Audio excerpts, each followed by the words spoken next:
coming back to school with me. We could have done it all so easily.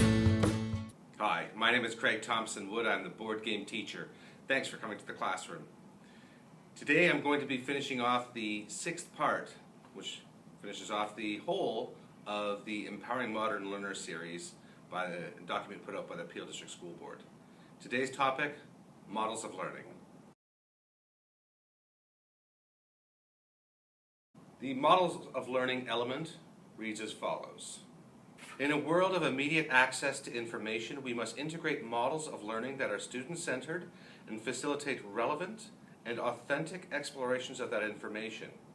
Knowledge building, inquiry, design thinking, and blended learning are a few possible frameworks that allow learners to explore big ideas, make real-world connections, and link to their passions while integrating technology. Employing a variety of learner-inspired models makes learning meaningful and the curriculum authentic. So with this element, there's a couple of points in there that I really want to touch upon. I feel these are the parts that really connect well to the idea of incorporating board games into the classroom. The first one is where it talks about the student-centered and that the learning should be relevant and authentic.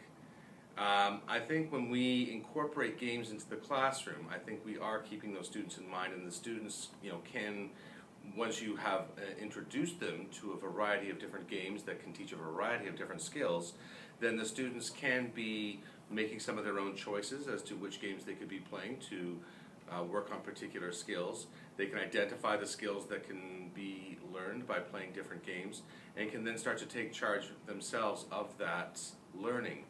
And as for relevant and authentic, when we think about what we do in life, we interact with other people, we play, we have fun, and this is one way we can be doing that.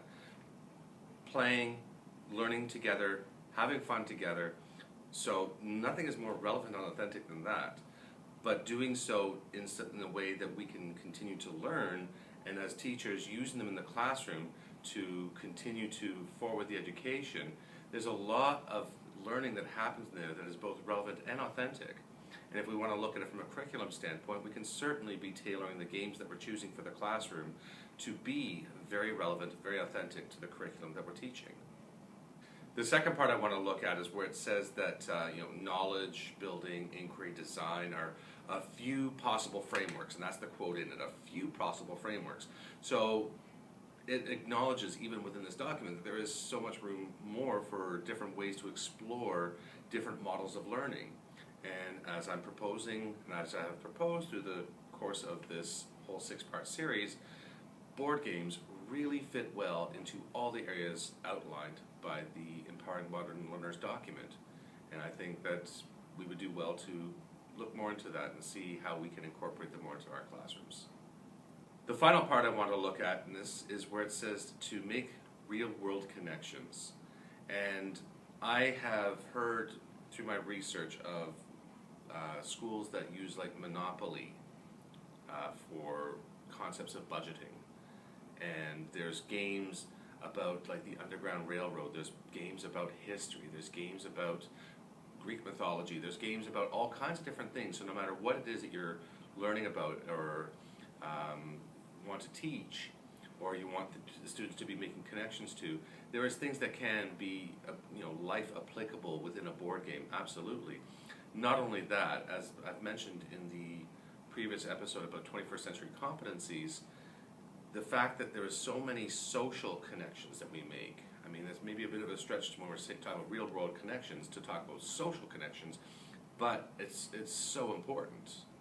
And when I said making real world connections was the last thing I wanted to touch upon, I lied. Because how could I talk about the models of learning without the quote they have in there about link to the passions? I mean, if you can get kids hooked on board games, to me there is no better way to get kids to become lifelong learners than to be hooked on something like a board game.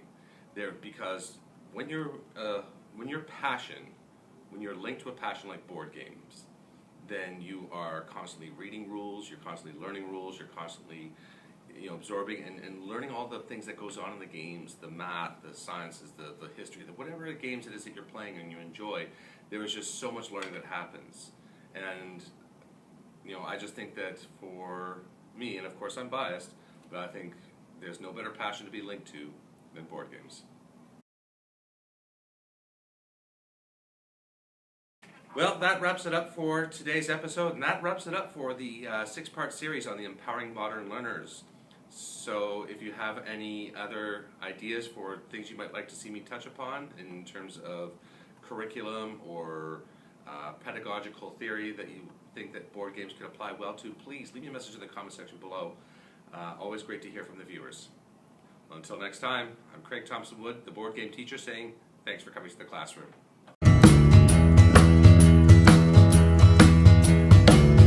Are you coming back to school with